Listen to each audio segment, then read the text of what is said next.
Well, Brian, I can't really think of a bigger decision that a family could go through than to choose to adopt. So I Oh appreciate my. you. I appreciate you joining me for a conversation today.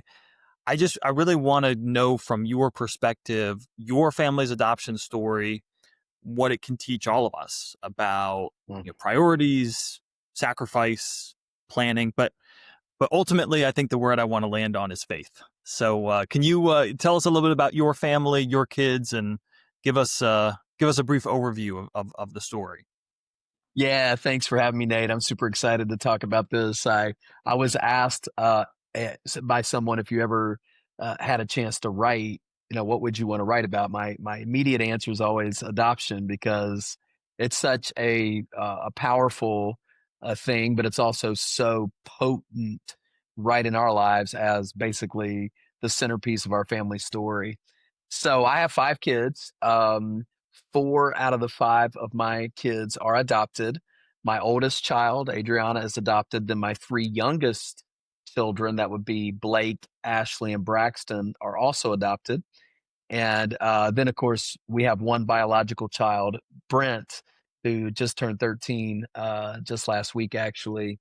And so the way God put our family together was adoption came our way in really two ways. First of all, adoption came our way initially through infertility, as is the case with many families. They want to have children. The natural thing for them to want is a marriage, and then you have children. It's supposed to be normal, and yet for the first 5 years of our relationship, it just didn't happen. And we went through all of the painful and embarrassing, tests and all the things with doctors. We never went through any infertility treatment. We went about as far into that as for doctors to tell us, you guys are young, you guys are healthy. There's no reason why you can't have children. Just keep trying. And yet, 60 months into this, month after month, no child. And so a family at our church in South Carolina had us over for dinner, and they had adopted two children, and they asked us if we had ever considered adoption. And of course, the answer was not really. I mean, from a theoretical perspective, yeah. I mean, everybody probably has considered adoption, but from an actual, yeah, let's do this, not really. I think we were just still holding out hope that we were going to have our own children, so to speak. But that put a seed in our mind. Um, it was a few years later that and I say a few years just like the Bible says it came to pass, like 20, this happened 25 years later. We read it in one verse, and you don't realize how long 3 years is. 3 years of waiting is a long time. 3 years of praying. And in the summer of 2007, my wife was sitting at a swimming pool with another pastor's wife, and she said, "Hey, I don't know if you guys have ever thought about adoption, but we just had an email forwarded to us from my son, and there's a woman getting ready to have a child, and she has not selected an adopted family yet. Would you guys be interested?" And that was at the end of a 21-day fast that I had done, praying that God would give us a child based on Daniel chapter 10. I write about this in the book. And I got done at the end of June. This was like first week of July. I just finished the fast like 7 days prior. And I thought to myself, well, there's no coincidence here. So anyways, make a long story short, we had no adoption agency. We had no profile. We had no money. And we sent an email to this woman, introduced ourselves like a makeshift Microsoft document, little profile. This is our little family, and we would love to have a baby and all this kind of thing. And make a long story short, man, that woman hit us back within hours and basically said, I'd like to meet you guys. This was 10 weeks, by the way, 10 weeks before Adriana was born. And we fly up there 8 weeks now. It took us 2 weeks to get all the planning. So about 8 weeks before Adriana was born, we met the birth mother, met her mom and dad. And by the time dinner was over, she looked at us and said, I want you guys to have this baby. And we were just floored. I mean, we go from no child, no child, no child to we're going to have a baby in 8 weeks. We didn't have a house. We didn't have a lawyer. We had no money. We had no, we didn't even, we had nothing, man. And yet Yeah. God threw this out there. And one of the things in the book that I talk about with my family is how God supernaturally and miraculously over and over and over again supplied the money, the home, the resources, the right lawyers, the social workers, everything that you can imagine that needs to happen in adoption happened for us in 8 weeks. That's And amazing. then God, of course, Adriana was born September 2007, and we were off and running with our first child. 5 years later, um, in 2012, my wife gets pregnant, and that's a whole deal. I mean, we've been trying now for 10 years, right? 10 years married, and she gets pregnant once. And now we've been married 20, almost 23 years, or now it's been 23 years. And one time in 23 years, my wife's been pregnant, and that's Brent. And then so that was the first story has to do with infertility. Then we moved to Florida after my time at West Coast Baptist College. We come here, and we got two kids. We're living the American dream, right? You got two kids, one boy, one girl. It's no more perfect than that. And 2019 comes around. This is 3 years after I moved here to Jacksonville. And the second story is just about Christians do what's right. And when Christians have opportunity to do good, they do good to others. Just like James says, just like First John says. And so we were in the worst season of our life, man. We had a church split. We had a really ugly time trying to get this church up and going. And I had taken a 20% pay cut just to try to survive. We were just battered coming out of the summer of 2019. And there was a woman who reached out to me and Angie and said, "Look, my granddaughter is getting ready to lose her kids to Department of Child and Family Services. Would you guys consider?" Um, well, first she said, "Do you guys know of anybody who would consider taking the kids for 8 weeks in what they call an emergency placement?" So Mm-hmm. emergency placement is instead of a kid going into foster care, someone's willing to take a kid like have an abusive or neglective situation and just provide, safe housing for them for 8 weeks while they try to sort this thing out. Well, we were Yeah. like, I basically just said, well, we would do that. Why not? These kids need help because that's what we do, right? Yeah. That's what Christians do. Christians, if it's in the power of their hand to do something, we try to do what we can to whom we can. So anyways, God dropped Blake and Ashley in our lap. That wasn't their name when we got them. And man, 8 weeks turned into forever. They came to our home. It was just an amazing situation. They were abused and neglected, and God just knit our hearts so quickly. The 8 weeks was coming up, and we were about to tell the DCF people that we just didn't know how much longer we could do this. There was some attachments. The kids were calling us mom and dad. It was getting, sticky, and we had made up our mind that we were going to tell the woman that day that if if they'd really need to find something else because this was getting hard, because at that time we didn't know what the end game would be. But anyway, she showed up that day, and before we even could get a word out, she said, "Hey, I got something you guys might want to know. This birth mother is ready to terminate her parental rights right now. If you guys will adopt the kids, if you'll keep them, she's going to give the kids to you." And I mean, just like that, Blake and Ashley turned from an 8 week emergency placement to a permanent family. And now this is the funny part. So this is 2019 September. We go into COVID, and we're getting the final adoption meeting, which was going to be over Zoom. And there was one document that the woman needed to sign, and so I called her. I said, "Hey, can I stop by your place? I need you to sign this piece of paper. We're going to court next week." And so me and Angie go over to her house, knock on the door. She answers the door, and she is 7 months pregnant, man. And and I mean, she swings the door open and I'm like, what? And she just Yeah. looks at us like, I didn't know what to say. I'm just embarrassed, but I was just kind of hoping that you guys would just take the baby. Would you? Would you? And we were, we're just like, what? Surprise. So, make a long story short, that baby is Braxton, and Braxton is now 5. And basically, we closed the adoption on May 25th, I think it was, or 27th, 2020. At the same time, we announced to the world that we were going to have a 5th child. And basically, we received 3 kids in 9 months between September 2019 and July of 2020. And just for a little bonus, Braxton was born on our 18th wedding anniversary. Oh, that's So, amazing.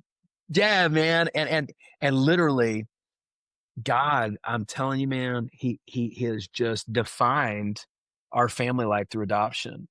And so that's I mean, as high end of an overview as I can give you of how Amazing. God uniquely put our family together. It's an awesome story.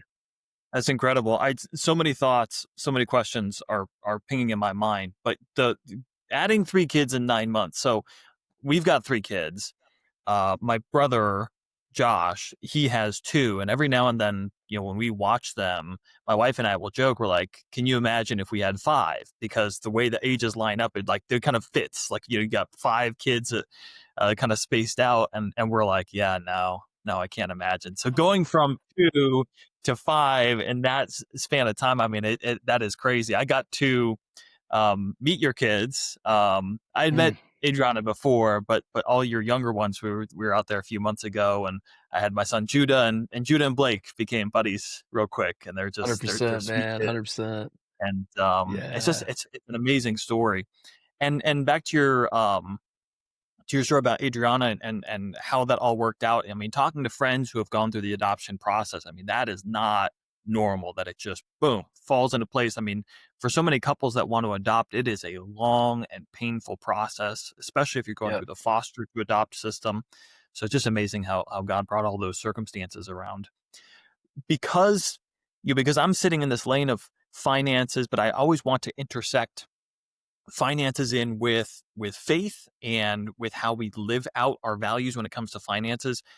My question for you is this. All right. So when it came to adoption and the financial aspect of what that was going to entail for you, where did the financial planning end and where did faith step in this Yeah, process? yeah. Yeah, so I think I can intersect the 2 things pretty well. First of all, Adriana was so sudden and so bizarre, and the mountain in front of us was here's what it was gonna be. At the end of the day, it was gonna be about $30,000. Okay, in 2007, I didn't make I didn't make $30,000. This is whatever 20 years ago, and I was an evangelist, and we couldn't rub 2, get 2 nickels together in our pocket. I mean, we just had nothing. So here was my attitude about the whole thing going into that. It was sudden, it was dropped on our lap, and somebody told me years ago that if God orders something, God will pay for it. And I just had to go in. It was almost like, God, I'm just so vulnerable here that but I didn't seek this. I wasn't looking for this. You dropped this right in my lap. And if this is really what you want, you are absolutely going to have to pay for this. So at that point, it just becomes a 100%. You're just so vulnerable, and God's got to do it. And I still believe that. I know you do too. We want to plan. We want to do the best we can, but there are times where there cannot be a plan, because if God just so drops them, that doesn't mean you go out and say, I'm just going to trust God to drop a $75,000 SUV in my lap. I only make $30,000, but I think God's going to make a way. I think that's foolish, right? God didn't drop that in your lap. God dropped enough sense in your mind to tell you that you shouldn't make that kind of purchase. But that's different than God handing you the keys to a car and saying, somebody walks up to you and gives you a $75,000 SUV. You go, praise God, thank you. Yeah, I'll make a way for, the insurance and the fuel and those sorts of things.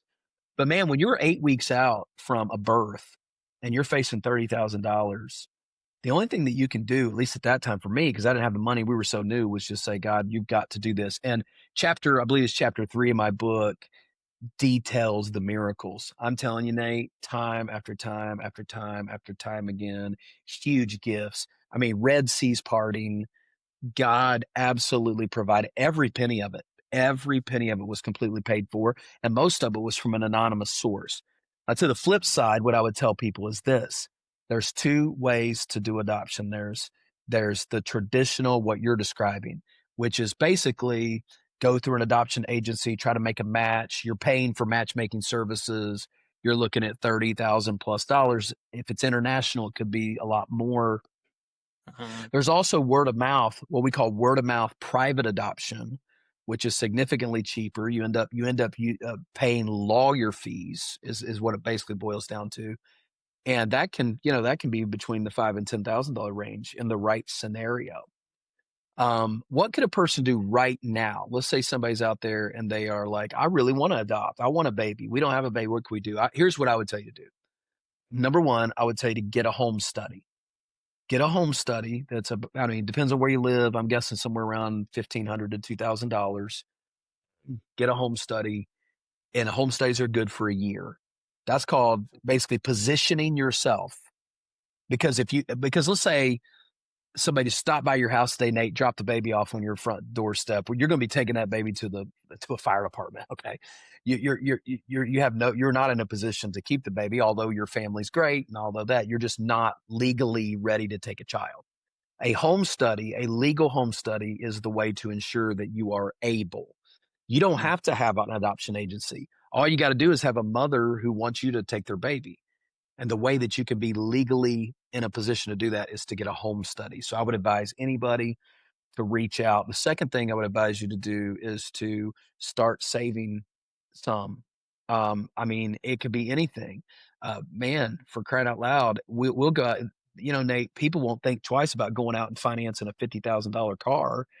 And I'm not here to debate whether that's smart or not smart. I'm just saying people do it without even thinking, right? I mean, how many people out there they're going to go drop $800 a month on a car? Well, why don't you drop $800 a month on a kid? um, you know, and so maybe I could put some money away. Maybe I could reduce my expenses. If I really believe God wants me to do it, I might want to start positioning myself financially to do it. Because on top of the adoption expense, you've got just life. I mean, I just read something. I don't know if it was you. I can't remember if it was you that put this out, but man, they're saying in the state of Florida to have a family of four, you need $98,000. $98,000 to live. Well, my goodness, I got a family of five. I mean, my number's way up there. I don't know what it is. But Yeah. so you need to make sure, if you, as best you can, if you're trying to plan for an adoption, I think that's the difference here. Are you planning for an adoption, or are you just like, if God drops it, you're ready to roll by faith? I think both things can be true, and somewhere in the middle is probably where all your listeners are going to find themselves in that space. Yeah, absolutely. And I think the thing is, for us, we're just so inundated, because of social media, because of all the information that's at our fingertips. There are just so many needs, so many worthy causes, whether it's homelessness or addiction or trafficking or counseling. I mean, there's so many great avenues that we can be involved. But I mean, it's hard to make an argument that there's anything more impactful and more worthwhile than adoption. And we're all limited by our own individual resources. As Yep. much as it pains our heart to see all of the needs out there, we can only allocate our time and our attention and our money towards so much. So I really appreciate that practical advice on, hey, how to prepare yourself for some of these different avenues for adoption. And How I'm sure One more thing. Oh, go ahead. I'm sorry, I didn't mean to cut you off. well, I was and just thinking of one more thing. I'm sure there's people who are listening to this who are going to get your book, who the seed's already in their minds of, hey, maybe we would want to adopt someday. So all of these things are, I think, helpful to kind of get the runway, into that process. Man, I pray it will. A lot of times when I go out and preach in places, and of course, my story leaks into sermons all over the place, but I meet these people all the time, and I've had several conversations lead to people actually adopting. I would say this: if it does that, great. But if it doesn't do that, then I would highly recommend trying to engage your pastor and your church in some sort of formal connection with maybe a nonprofit organization, or maybe of a family in your church that is seeking to adopt, consider financially helping them in some Mhm. way, as best you can. Yeah, make a way for true religion to find its way into your budget. And Nate, I don't know what happened, man. I don't know what happened along the way where churches and pastors and people just it's just like we forgot this is in the Bible, and it's not like it's not fine print. It's headline stuff. I mean, vulnerable, poor, needy, orphans, widows, like this expression of our faith. It's got to be there, and I don't think adoption's even an option at some level. So I would advise people to get on board one way or the other, even if you're not going to do it. Get on board with helping enable other people, because there's people like me that probably want to do it, but they're staring at a financial mountain like there's just no way. What about church scholarships? What about churches coming together and saying, man, we're going to together foot this bill? Yeah. Um, I've heard, I don't know if this is statistically true, that if every even just Southern Baptist Church got involved in I think it was two kids per church, the burden relief that it would come off of the system would be so enormous. And I Yeah. think if churches were doing what they were supposed to do, we wouldn't even need Department of Child and Family Services. Maybe for the safety issues. I'm talking about the practical, Sure. taking care of kids, basically. Yeah. Absolutely. Yeah, absolutely. Um, two questions. Little 1A, 1B. 1A, I forgot to mention at the beginning of the episode, I saw the cover of your book. That is an amazing picture. That's like you're looking like an action movie star in that picture there, Brian. I wanted to know the story behind that picture. Yeah, yeah. So let me give a photo cred shout out to Aaron Chan. Aaron Chan took that picture. Remember, a few minutes ago, I talked about the day we closed the adoption was May, I think, 27th, 2020. So we went out to the beach for a family photo shoot that day. And you can see in the background, you can see these poles. That's out at Hannah Park here in Jacksonville. And and so we'd take these formal pictures. We announced Braxton's soon coming adoption. We were leaving the beach, and we were walking up this platform, like a beach ramp, access ramp basically. And I was probably, frankly, I was probably ticked off at a kid or something. Something somebody probably. You could tell I was like looking off to the side. I'm probably rebuking a child, or there's probably something like that going on. But Aaron just caught this candid shot. Yeah. And the minute I saw it, I went, "Oh my goodness, man, that is adoption in a photo." Here's a Yeah. little girl. She's in the father's arms. She's protected. No enemy, no evil is going to harm her. And you see this like dad ferociously. And as soon as I saw it is when I first had the book idea. Of course, the title of the book is Rescued, and I think the picture just gave me that seed thought and became the idea for the title of the book, and then how I wove biblical stories into the book. It all became about that word rescued. So that's where the picture came from. I love it. Yeah, it's great. So if I know many listening to this have you're friends with Brian on Facebook, on social media, and you've seen it. But if not, go ahead and check it out. The other question was, obviously adoption is God's going to put it on the heart of some. There's going to be opportunities. Not everybody's going to be have the chance to adopt, but this is all about how do we align our use of money with what is important. And so, through this journey of adopting four kids, how has that changed? How has God changed your and Angie's view of your personal finances? Oh man, listen, there's so many ways. In fact, we're fleshing it out fresh right now in our life. I mean, we just took a huge run through our personal budget. We made some huge cuts because I've got one in college now. I've got one getting ready to drive. I mean, in a couple years, I've got all this homeschooling stuff we've done. And I'm talking about, like, I drive a 2011 Ford Explorer truck that my dad gave me. I didn't even buy. Okay. I mean, my wife's vehicle is a 2014 Chrysler minivan that's probably on its last leg. So you say, are you like pulling the poverty guy? No, I'm talking about choices. I'm talking Yeah, about things that right. mattered to us more than having a new car. I could go out there and get a Tesla if I wanted to. I could go out there and get whatever I wanted. But I decided I've got to invest in adoption. I've got to invest in having children. If I've got these children, there's certain things I just can't do. There's certain things that I refuse to do. And I think it's just that simple, right? People like for instance, let's say if there's somebody out there talking about even something as simple and as basic to us as tithing. Well, if you're not a tither and you start thinking about the idea of tithing, well, what does that mean? That means for you, if you've been living a certain way, there's some things you need to look at and say, if we're going to do this, we can't do A, B, C, and D. And it may mean that some of the comfortable American dreamish things that we think about become not as important to us if we're going to do something for the greater good. And so, and by the way, I'm not, don't misunderstand me. I'm not being real negative here. I don't care. I don't care about cars. I don't care about fancy stuff. I care more personally about people's lives being changed. And I would hope that the Christian audience, surely that's where we should all be with how we approach this. Absolutely. This past Sunday, my brother Josh started a new series from the Book of Ruth, and of course, Ruth. It's an amazing story of redemption. God taking circumstances that people wouldn't have chosen for themselves, and then taking people's mistakes, and then redeeming it into something beautiful, something new.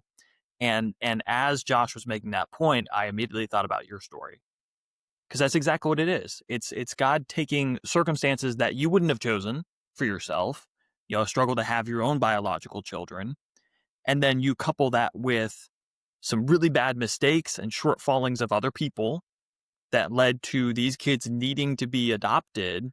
And then from that, God creates something beautiful and something new and ultimately something more precious than money could ever buy.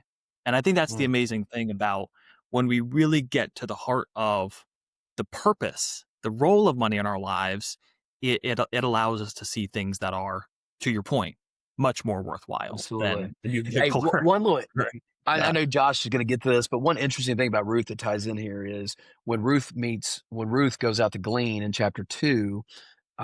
There was a law in Leviticus and Deuteronomy that told the wealthy people to, number one, not cut the corners of their fields, and number two, if they dropped wheat off of their wagons, to not pick it up because they would use that intentionally for the less fortunate. That's how Ruth and Boaz even met. So Yes. we tend as Americans, I think, to cut all of our corners, and we leave no space for helping people. And man, I don't want to be in a situation where I couldn't help somebody because I'm so focused on myself that every square inch of my field is being used on myself. And I don't have the space to see somebody's. I mean, what a greater opportunity for the gospel. 3 of my adopted kids have already been saved, and Braxton's asking questions. I mean, those kids, in the true sense of the word, their lives were forever changed. And Nate, I believe this: if I didn't do anything else with my life, except for get these kids, get them to Jesus, and raise them for God. I mean, I think that it was worth, um, the life God gave me. So it's a Yeah. pretty awesome experience. I love that. I love that. Well, the book is rescued. I know I'll be Yes, sir. getting a copy. It's coming out late September, right? Yes, sir. You can go to bryansams.com/rescue. That allows you to pre-order the print copy. You can also go to Amazon Kindle right now and pre-order the Amazon version, the Kindle version, I should say. And then, of course, September 22nd is the actual release. That's when the book will go live on Amazon. But yeah, if I'm in your area or if anybody would like to pre-order, those books will be actually mailed right to you on September 22nd. And I can't wait to get it out, man. So it's an awesome thing. And I'm really blessed to, first of all, have the story, but then God gave me the ability to communicate the story. And I appreciate the encouragement of my friends. Your dad, Kurt, wrote the foreword to the book, which was just an amazing foreword. I'm so thankful for that. And I'm really blessed to have good friends and people around that have encouraged my writing and have encouraged others to pick up the book. And again, I just really hope it'll encourage people to take the step of faith, but also it's not just about adoption. There's one other side of it. It's just like maybe you need the miraculous. Maybe you're praying for something. Maybe you need some encouragement. I really just think the book has a lot to say on all of those subjects. And so thanks for having me, and thanks for encouraging people to pick up the book. Yeah, thanks for the conversation. Love it. It's an amazing story, and I know it'll be an amazing book, and it'll help so many. So thanks again, Bryan, and thanks everybody for listening and watching. God bless.